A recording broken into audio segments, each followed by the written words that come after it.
Henshin. Gila. Luar biasa. Ana tuh nggak pernah seserius ataupun sefokus ini selama nonton episode Kamen Rider Geats. Dan sesuai janji, Ana bakalan bahas semaksimal mungkin untuk episode 1 ini. Sama seperti episode-episode debut Final Form yang sudah Ana bahas sebelumnya di serial sebelumnya juga.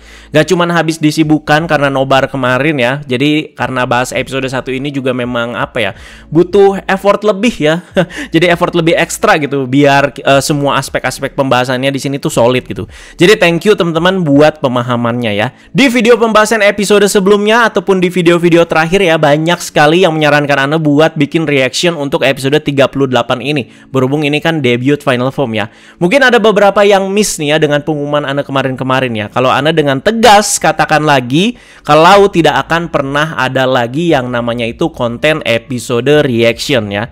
Jadi kalau reaction yang wajar-wajar seperti biasa ya pastinya masih ada lah. Tapi untuk episode reaction tidak akan pernah ada lagi. Oke, soalnya efeknya di sini ya benar-benar berbahaya dan mestinya kalian udah pada bisa nangkep dong ya apa sebab akibatnya ya sampai Ana tuh harus migrasi ke channel sebelah ya. Gitu ya guys. Oke, jadi langsung aja fokuskan pikiran, duduk yang PW karena Ana mau langsung aja bahas Kamen Rider Geats episode 38 yang super GG ini ya. Ada nggak mau mikirin durasinya segimana lamanya untuk pembahasan di video ini? Pokoknya mau tak omongin semuanya ini sampai kenyang ya. Jadi durasi itu tidak masalah. Jadi thank you juga teman-temannya yang udah berlama-lama nih nonton video Ana juga. Oke, langsung kita bahas nih. Jadi di awal episode 38 ini kita tuh dilanjutkan dengan fight dari Geats Boost Mark III yang baru aja muncul di akhir episode 37 kemarin ya. Dan nggak berubah juga setelah lihat fight-nya di episode ini, tetap Naruto banget ya. Yang membuat form ini tuh terlihat cantik dan menakutkan emang itu efek dari aura 3 ekor rubahnya ya. Tanpa efek ini, tanpa editan seperti ini, form ini ya bakalan terlihat sangat biasa saja ya. Sama seperti form-form yang sebelumnya lah ya. Apalagi kan ini ya polos gitu bawahnya ya, kayak cuman ya entry form doang ya, kayak nggak pakai celana ya. Jadi sudah dijelaskan juga dari perkataan Niram soal kemampuan dari Boost Mark III ini, yaitu kemampuannya yang bisa merubah ruang dimensi. Jadi itu bukan kelelep api atau gimana ya, tapi merubah ruang dimensi. Lagi-lagi di sini ya referensi Naruto lagi. Yes, ini emang mirip Kamui-nya si Kakashi ya. Jadi ini kemampuan dasaran yang masuk akal menurut Ana ketika nanti si Geats 9 ini bakal keluar ya. Jadi kemampuannya itu sudah kayak terpupuk dari si Boost Mark III ini ya. Jadi dari merubah ruang dimensi menjadi merubah atau membuat ulang dunia. Jadi skalanya itu jadi lebih besar, paham ya? Jadi efek ekor rubahnya juga memang terlihat sangat menakutkan di situ ya. Itu Ana jadi inget-inget zaman Zero One ya. Arc Zero kan efek-efek apa sih, aura kejahatannya tuh kayak begitu gitu ya, yang warnanya merah hitam gitu. Jadi nggak kebayang juga kalau Niram kena sabet aja sedikit itu ya sama si ekornya ya, kayaknya langsung fatal tuh ya. Jadi kita sebut form ini tidak terkendali juga sebenarnya ya masuk-masuk aja ya. Jadi kesadaran Ace jelas di sini masih ada, tapi dia lagi dalam kondisi marah karena ingin membebaskan ibunya. Dan kekuatan ini tuh nggak bisa dikendalikan. Tapi sayang sekali ketika hendak menggapai ibunya, ini malah dihalangi si Shuel dengan menghilangkan keberadaan patung Mitsume dan membuat si Aceng itu terjatuh dari ketinggian luar biasa. Dan sudah deh, sampai di situ saja aksi dari Geats Boost Mark III. Apakah kita bakalan lihat lagi di episode-episode mendatang? Ya kan udah punya Geats 9, ngapain lagi pakai yang lebih lemah lagi? Ya tapi nggak tahu ya teman-teman ya. Ana cukup salut dengan yang sebelumnya di mana si Aceng ini udah punya Leisa Boost, tapi di sini Boost Mark II juga masih sering dipakai ya sebelum dapet si Geats 9 ini. Jadi kita tunggu aja ya. Ana juga masih ingin melihat Boost Mark III juga ya tetap dipakai gitu sama si Aceng ya dengan efek-efek ekor rubahnya ini ya. Keren menurut Ana. Jadi dalam keadaan yang tidak sadar dan mungkin sepertinya ini ada di alam bawah sadar ya mungkin ya. Jadi si Aceng itu bertemu dengan seseorang yang memakai topeng rubah. Oke, yang perlu Ana tekankan di sini, ini juga sudah termasuk proses atau fase di mana si Aceng nanti akan mendapatkan true final form-nya yaitu Geats 9. Jadi soal filosofi, tujuan dari hati terdalam benar-benar yang digali gitu di sini ya. Jadi bukan soal proses item dengan mekanik-mekaniknya yang mengalami perubahan dan juga sebagainya. Jadi ini jelas suatu eksekusi yang sedikit berbeda gitu ya, agar main karakter kita satu ini tuh mendapatkan kekuatan luar biasa yang asal usulnya itu jelas ya. Maaf nih kalau Ana ada salah kata kata atau sebut ya. Jadi kita anggap seorang misterius yang bertopeng rubah ini adalah inner self-nya si Ace ya. Jadi nggak cuma di Gits, tapi di film-film lain banyak yang eksekusinya tuh seperti ini gitu ya. Ya Persona tuh ya paling deket ya. Dimana si karakternya itu berusaha digali yang benar-benar ada di dalam lubuk hatinya itu apa gitu. Jadi walau sama-sama rubah, tapi ini beda gitu ya dengan Naruto dan Kurama yang emang itu tuh partner ya. Kurama dan si Naruto ini ya. Soalnya kan Kurama kan sih ya sebelumnya ya rubah yang disegel dalam diri Naruto. Kalau ini sih lebih kayak inner self gitu ya. Jadi bukan yang berbeda gitu ya. Kalau Naruto dan Kurama ya jelas beda gitu ya. Jadi di sini kita langsung aja ke penekanan poin percakapannya aja. Dimana inner Ace, ini anaknya buatnya inner Ace aja ya. Inner Ace ini tuh berbicara soal realita. Aduh hujan, kedengeran nggak ya? Lanjut aja ya, nggak apa-apa ya. Hujan lumayan gede pak seharian dari tadi ya. Jadi dimana si inner Ace ini tuh berbicara soal realita ya. Dimana memang faktanya seperti itu. Jadi tidak ada progres satupun yang diraih oleh si Aceng dalam jangka waktu 2000 tahun lamanya perihal menemui ibunya. Dipikir-pikir, ya iya juga ya. Dan sedih banget juga gitu. Bereinkarnasi berkali-kali, hidup dari masa ke masa dan sudah banyak menelan pil pahit kehidupan itu ya. Jadi Dazashin juga membuat banyak wish dengan harapan bisa lebih mendekatkan atau dilihat sama si ibunya, si Aceng satu ini ya. Jadi udah banyak perjuangan si Aceng ini. Tapi memang faktanya seperti yang dikatakan si Inner Ace atau si topeng rubah satu ini ya. Jadi keinginan yang terdalam dari Aceng juga terkuak di sini ya, di mana si Aceng itu memang ingin menghancurkan segalanya dan membuatnya kembali. Apalagi kehancuran yang diinginkan si Aceng ini tuh memang didasari dari kemarahan dan juga kebencian terhadap para pihak manajemen yang memanfaatkan ibunya si Mitsume. Kalau misalkan bohong ya nggak bisa juga sih ya, karena memang pada faktanya si Aceng juga ya pasti marah gitu ya sama pihak DJP gitu. Jadi faktor lainnya yang Ana suka di percakapan bagian ini tuh di sekelilingnya itu dipenuhi dengan lilin-lilin gitu dan ada semacam gate atau gapura khas Jepang gitu ya, yang kayak ada di kuil-kuil gitu ya, yang bikin nuansa kitsune-nya itu dapet banget lah ya, nuansa apa ya kuno Jepang kunonya tuh dapet gitu ya. Jadi sesuai dengan temanya si Gits yaitu rubah ya. Jadi bagian ini memang seperti belum ada konklusinya karena ini masih bakalan ada fase selanjutnya, berarti ini masih fase awalnya. Jadi jika kalian menemukan poin yang menarik juga soal percakapan Ace dengan si rubah inner Ace ini, silakan kalian komentar juga ya. Fase selanjutnya tentu dilanjut dengan pertemuan yang mengharukan pada akhirnya antara Aceng dengan ibunya si Mitsume. Sebelum itu memang Ana masih agak dibuat bingung gimana cara si Aceng ini tuh berpindah ke tempat si Mitsume. Kalau dari tebakan Ana sih gara-gara boost Mark 9 Race Buckle ya, yang masih atau lagi dipakai sama si Aceng juga. Jadi pindahnya itu mirip kayak pakai Vision Driver ke tempat Dewi Pencipta ya. Cuman di sini ya sekitarannya itu warna-warna emas gitu ya. Nah, di mana item tersebut ya tercipta pertama kali karena keajaiban dan ada koneksinya juga dengan Mitsume ya.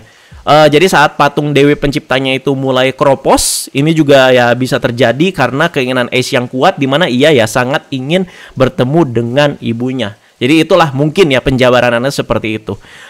Seperti yang dia bilang ke Zin juga ya apa ya, kalau kamu memiliki keinginan yang kuat ya bisa terkabul gitu ya. Akhirnya si Aceng yang seperti Hachi si lebah ya, yang terus mencari ibunya, akhirnya bertemu juga ya. Pertemuan ini lebih kayak si Aceng yang masuk ke patung Dewi Penciptanya gitu ya, dan memang ngobrol sama Mitsume-nya yang memang ada di dalam situ dan terbelenggu lah ya. Akhirnya juga kita bisa melihat wajah dari ibunya si Aceng satu ini. Sebenarnya ini nggak terlalu mengagetkan ya. Beberapa hari sebelumnya memang sudah bocor soal siapa aktris yang meranin Mitsume. Jadi bernama Nana Isaki, aktris kelahiran tahun 2005 Pak. Berarti masih 18 tahun. Kalau kita telusuri soal ini memang jadi agak jomplang gitu ya. Mamanya lebih muda dari anaknya di kehidupan nyatanya ya. Karena aktornya si Aceng, Hideo Shikan ya lebih tua dari si siapa namanya Nana Isaki ini ya. Cuman mungkin karena tampangnya agak keibuan kali ya, jadi ya dia yang terpilih gitu. Ana sih ya sebenarnya nggak protes-protes amat. Cuman ya mungkin lebih cocok cari yang udah usia 30-an gitu ya, atau dari alumnus Toku yang udah ada ya mestinya sih bisa gitu ya. Shinkenping gitu kan ya, itu keibuan banget tuh ya. Tapi dari awal juga ya cerita Gits Mitsume-nya udah pasti ya dipilihnya seperti itu gitu ya. Terus hal kedua yang kalian notice banget pasti soal dubbingnya. Dimana Mitsume berbicara ke si Aceng itu seperti kayak ngegumam gitu ya, dan suaranya itu didubbing. Ini mungkin biar nggak mengubah suara Mitsume yang memang udah ada sejak awal cerita Gits ya. Dimana kan ya di awal cerita Gits ya belum ditunjukkan wajahnya ya, tapi ya suaranya udah seperti itu. Dimana suara Mitsume-nya malah disuarakan oleh Yuka Terasaki ya. Kira-kira itu aja sih beberapa hal di belakang layar yang perlu kalian tahu ya. Sekarang mari aja langsung kita bahas percakapan dan temu kangen antara anak dan ibu ini yang masih masuk ke proses atau fase sebelum si Aceng ini mendapatkan true final form-nya ya. Di sini sedih emang sih ya, dimana Mitsume itu ya meminta maaf gitu sebesar-besarnya ke si Aceng karena udah ngasih takdir yang buruk katanya ya ke si Aceng. Selain bikin anak sendiri itu jadi menderita, tapi orang lain juga terkena dampaknya ya karena dirampas kebahagiaannya. Dikasih lihat juga di mana si Aceng itu ya baru terlahir dan bapaknya si mantan Dezashin emang udah ngasih koin Caesar yang jadi penanda bapaknya pernah jadi Dezashin sejak si Ace ini tuh lahir ya. Jadi setelah ribuan tahun teman-teman akhirnya bertemu dengan ibu sendiri. Tapi pertemuan ini juga yang jadi perpisahan. Jadi makanya sedih banget Pak. Karena memang Grand End itu ya sudah berjalan dan sudah di saat yang sangat-sangat genting. Udah hampir komplit lah prosesnya. Jadi satu hal yang terwariskan ke si Aceng di detik-detik perpisahan ini dengan ibunya adalah pemahaman si Aceng ini soal kekuatan yang diberikan oleh kedua orang tuanya untuk membuat dunia di mana semua orang bahagia. Jadi poin penekanannya juga ada di situ tuh ya. Itu dia asal-usulnya dan ini bisa sangat masuk juga di mana kekuatan utama Gits 9 adalah soal pembentukan dunia. Dan sudah Mitsume pun menghilang bersamaan dengan berakhirnya Grand End. Jadi kita mundur sedikit dulu ngomongin Grand End-nya nih ya.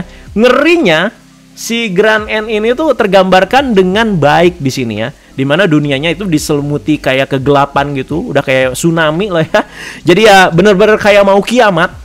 Teorinya juga ada di mana Grand End itu juga membutuhkan kekuatan Dewi Pencipta kan ya. Jadi ini juga nggak bisa dilawan oleh Mitsume sendiri karena dia ada di bawah kendali DGP ya. Jadi makanya seiring si Grand End yang udah mau beres, patung Dewi Pencipta yang mulai kropos, dan si Mitsume juga yang ada di dalamnya itu semakin dan semakin melemah. Terlihat kan ketika lagi ngobrol sama si Aceng tiba-tiba aduh gitu ya. Terus terlihat juga bagian Azuma yang desire drivernya itu hilang duluan dan kita diperlihatkan bagian dia yang ingatannya juga hilang di saat desire driver dan core ID-nya hilang ya. Kewa ini yang lucu ya, MC kita ya, gayanya aja ya, tidak akan kubiarkan berakhir begitu saja. Beltnya hilang, buckle-nya hilang, core ID-nya hilang, ingatannya hilang. Lihat tsunami Grand End langsung panik. Apa tuh? Bagian Kyun juga greget di sini ya, karena ya Neon udah tersisih kemarin ya, kembali ke kehidupan normalnya. Gak inget apa-apa, jadinya ya diteriakin sama Kyun biar inget ya. Tapi dilindungi sama dua bodyguard itu ya, si Ben sama si John ya. Jadi perpisahan pas Jin dan Kyun juga ya sedih sih ketika mereka mau lewat gerbang itu ya. Dan juga terlihat orang-orang atau penonton yang dari masa depan itu teman-teman ya, yang bentuknya kayak kamera-kamera gitu ya, udah lewat gerbang-gerbang itu gitu. Jadi mereka udah migrasi lewat gerbang itu ya. Jadi apalagi Kyun ya perpisahannya ya nggak baik-baik saja gitu ya. Dimana Neon itu nggak inget sama dia. Walau udah bikin janji katanya kalau sewaktu-waktu dia lupa ya tolong ingetin. Diingetin lagi tanpa sentuh core ID juga ya. Jadi bingung mau lu teriak-teriak kayak gimana juga sampai tenggorokan serak ya. Tapi memang inilah rasa sakit yang dipelajari dan didapatkan oleh para supporter dari masa depan ini seperti Kyun ya. Loh kok cuman Jin sama Kyun? Beroba sama Kekera mana? Nah kita bahas di akhir-akhir video deh ya. Dan juga Shuel berubah menjadi Kamen Rider Geiza di sini ya.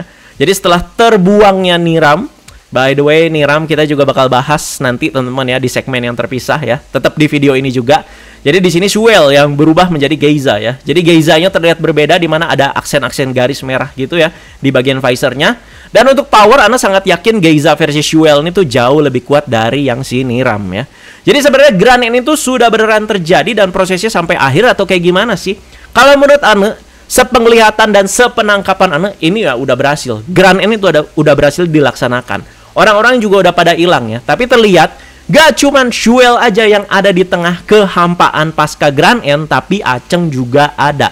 Nah inilah momen epicnya nih ya. Seperti yang diduga juga oleh Shuel, sejak Boost Mark III itu muncul, Gits itu mewarisi kekuatan penciptaan ya. Makanya si Aceng itu tetap bisa ada di tengah kehampaan ini ya. Apalagi kalau bukan karena boost Mark 9 di sini ya. Apalagi dia juga udah punya tujuan ya. Tidak akan kubiarkan berakhir begitu saja. Jadi masih ada tujuan yang besar banget dari si Aceng ini ya, yaitu soal pembentukan dunia atau menghindari ya dunianya itu hilang gitu ya. Jadi kalau walaupun Grand N udah berhasil, ya dia tinggal bikin lagi gitu dengan kekuatan Gits 9-nya ini ya. Jadi ini dia yang kita tunggu-tunggu akhirnya tiba juga nih ya. Inilah dia debut dari True Final Form Gits, yaitu Gits 9. Ini Ana sebutnya set backgroundnya gitu kayak di kehampaan ya, soalnya gelap gitu ya. Tapi dengan set itu kayak ala-ala studio gitu jadinya ya, dengan satu lightning spotlight gini. Jadi seakan-akan bener-bener ke highlight gitu sequence perubahan si Aceng ini menjadi Gits 9. Ini bener-bener keren banget pak. Udahlah di sini bagian ini nggak usah ditanya lah ya, Ana melongo abis ya. Mekanisme yang keren sesuai yang udah kita bahas kemarin. Pose Henshin yang berbeda dari si Aceng tapi terlihat simple dan tetap dengan khas petikan jarinya ya. Dipercantik juga dengan sound Henshin-nya juga yang terdengar majestic. Dan penutupnya itu setelah berubah ya, dunia seperti kembali lagi dan terang lagi. Jadi gila. Bagian ini Ana merinding banget pak ya. Jadi kalau diperhatikan lagi ya, bagian mata Gits 9 nih, kita komentarin lagi detailnya, ini Ana suka banget sih. Dimana matanya itu kayak membentuk pusaran gitu ya, ya macam-macam mata hipnotis gitu ya. Ini yang makin bikin tatapan Gits 9 ini tuh makin mengintimidasi gitu buat lawannya ya. Makanya banyak sekali angle-angle kamera gitu ya, yang langsung nyorot ke matanya si Gits ketika si Gitsnya itu langsung kayak nerobos ke depan gitu. Jadi kayak efeknya itu luar biasa ya.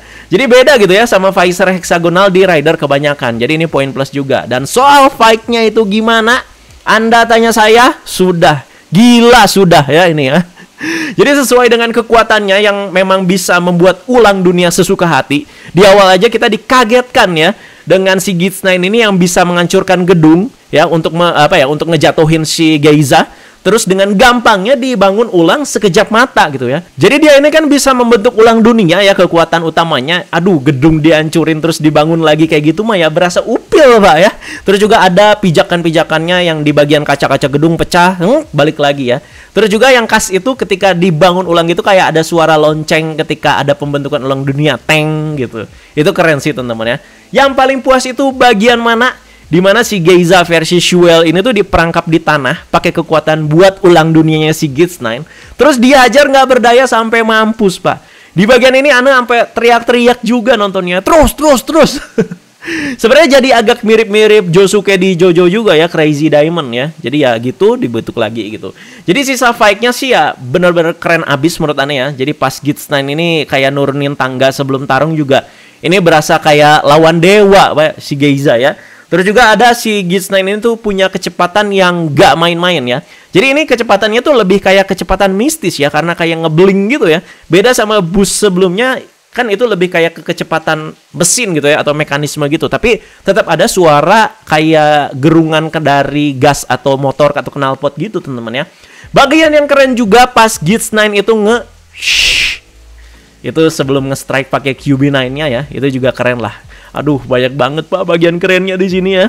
Apalagi yang mukul barrier satu persatu itu di akhir gelut juga GG parah ya. Jadi pose sebelum finishing penghabisan juga kuda-kudanya mantep banget ya. Banyak banget pak ya. Yang bikin makin puas dan berasa rewarding juga karena lawannya itu si Shuel yang bisa dibilang kayak final bossnya lah. Karena emang dia yang paling kuatnya. Apalagi sudah ada kisi-kisi di mana ya dia itu bertingkah menyebalkan lah beberapa episode terakhir ini ya. Apalagi di episode ini juga agak nyebelin ya yang berhubungan sama Niram itu ya. Jadi ya lumayan puas gitu ya kita ya melihat debutnya si Gits 9 ini melawan musuh yang cukup kuat ya. Padahal ada kekhawatiran lawannya ya kroco lagi atau Jamato lagi kayak seri si Ono gitu ya. Tapi ya ternyata tidak ya, ternyata yang dilawan adalah Geiza versi Shuel. Overall ya Ana sangat-sangat puas dengan debutnya Gits 9 ini ya. Hampir sempurna. Jadi Shuel tuh sekarat tapi berhasil mengambil vision drivernya dan pergi. Apakah dia bakalan muncul lagi? Mungkin ya. Nggak berakhir sampai di situ aja. Jadi kita tunggu aja ya. Jadi ya udah terkencing-kencing gitu pak. Udah kayak mau ngilang ya. Jadi itu dia semua fokus pembahasan kita soal proses sampai menuju Henshin, debut, dan fight dari Gits 9. Tetap ini balik lagi ke subjektivitas masing-masing ya. Kalau pembahasan di atas ya menurut Ana sih ya hampir sempurna dan keren banget. Siapa tahu gitu ya ada yang seleranya unik gitu ya. Jadi bilang biasa aja bahkan flop. Ya coba kalian komentar aja di bawah ya. Jadi bahasannya nggak berakhir sampai di sini aja, karena lanjut kita bakalan bahas soal Niram, guys. Niram baru aja mengetahui kalau ternyata sosok Dewi Pencipta itu akan ada penerus. Yang dia tahu keberadaan Dewi ya cuma satu aja gitu ya. Percakapan ini tentu erat kaitannya dengan Sumuri.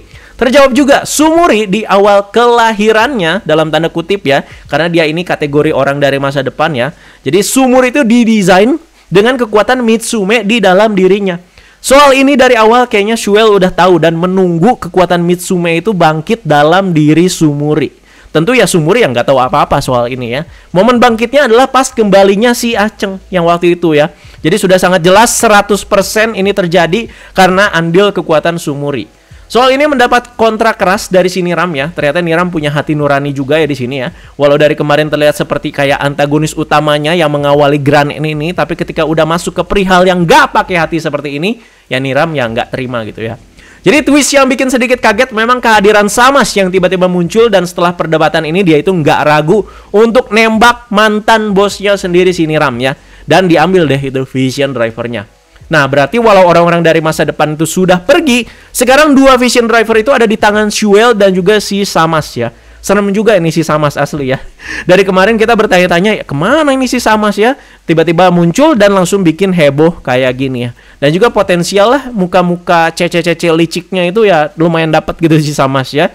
Jadi selamat tinggal untuk Niram. Salah satu karakter favorit Ane di Gits ini ya. Emang karena pembawaannya juga cukup unik dan juga nggak biasa, alias juga dia itu mendalami banget ya. Jadi setiap dia muncul itu kayak apa ya, kayak seneng gitu ya. Katornya juga udah nerima bunga di belakang layar. Dan menurut kalian gimana soal harus dimatikannya Niram di episode Gits 1 ini? Dan menjelang kematiannya, apakah dirasa ada perubahan karakter yang dirasa kurang nyaman dan sejenisnya? Silakan kalian komentar juga di bawah ya. Komentar singkat nih mengenai Azuma dan juga Keiwa. Jadi yang Anda lihat ya, ini komentar singkat aja atau cepat aja. Kedua orang ini sih masih terlihat kepala batu ya. Dari episode ini juga kelihatan tujuan mereka masih sama, walaupun udah mendengar penjelasan Harry Riawin di episode kemarin. Yang salah itu bukan Dewi, tapi orang-orang yang ada di belakangnya, apalagi Keiwa gitu ya. Jadi ya gimana ya? Kelihatan gitu ya si Keiwa itu ya, aku akan tetap bla bla bla bla gitu ya, tetap ya dari pandangannya juga ya. Ya paling bener emang dihapus lagi lah ingatannya udah ya. Tapi apakah bakal pada ingat lagi di episode minggu depan? Karena dari yang Anda tangkep ketika udah lihat preview kan si Azuma ini nanya, kok cuman kamu ridernya ke si Gits ya? Nah itu dia. Dan ingatannya apakah balik lagi apa enggak? Tapi pas proses Grand End terlihat banget ingatan mereka ya hilang di situ ya. Episode minggu depan cerita Gits akan masuk ke babak yang baru lagi. Sudah pasti soal tensi itu akan menurun sedikit ya dibanding episode ini. Yang Anda harapkan sih ya jangan sampai terlalu jomplang lah babak barunya, karena terlalu banyak konflik yang benar-benar nanti tuh merubah alur ceritanya si Gits ini ya. Jadi tetap ada koneksi-koneksinya gitu ya dari yang apa sudah dibangun sejauh ini ya. Yang pasti kita lihat dunia seperti apa yang akan dibentuk oleh si Aceng setelah dia itu mendapatkan Gits 9. Yang pasti dunia ini ya dibangun dengan kekuatan si Gits 9 gitu ya. Jadi ya kalau kalian lihat Yamato muncul lagi, bahkan orang-orang di sini yang berubah jadi Yamato. Terus Beroba juga ada, Keiwa lagi, Kekera juga ada ya, bersama-sama si Keiwa lagi nyamperin si Keiwa ya. Jadi ya dua orang ini apakah nggak ikut ke Grand End-nya, tapi kok bisa ada lagi ya segala macam, mungkin kita dijelasinnya di episode 39 nanti ya. Dan tentunya yang paling dinanti adalah kehadiran Game Master yang baru. Jadi kita lihat ya, dia semencekam apa, semengintimidasi apa juga, karena terlihat ya kayak muda ya. Kalau salah ini aktornya pernah main di Force ya, Ana lupa namanya dan lupa juga perannya kalau nggak salah. Jadi salah satu Zodiarts yang mana gitu ya, yang kroco Ana gitu ya. Lupa Pak ya, pokoknya ya kita tunggu aja lah perannya ya, udah lama juga dan akhirnya dia comeback di Kamen Rider Gits di tahun 2023 ini. Jadi segitu dia teman-teman pembahasannya, sudah lumayan panjang juga. Dan ya sesuai janji Ana bahas semaksimal mungkin. Tapi kalau misalkan dirasa ada yang kurang, Ana minta maaf teman-teman ya. Kalau misalkan ada kesalahan pembahasan juga, silakan dikoreksi ya. Kalau ada kekurangan juga silakan ditambahkan. Yang pasti kita main highlightnya adalah diskusi soal debut dari Gits 9 ya. Gimana menurut kalian? Ana penasaran dengan komentar-komentar kalian semua. Karena Ana udah tahu di media sosial banyak banget yang excited dan tergila-gila dan juga terkagum-kagum nih ya sama debutnya Gits 9 yang emang jempolan banget sih ya. Yaudah guys, komentar di bawah. Terima kasih banyak yang udah menyimak bahasannya. Teman-teman jangan lupa like, share, dan subscribe. Wassalam, bye-bye.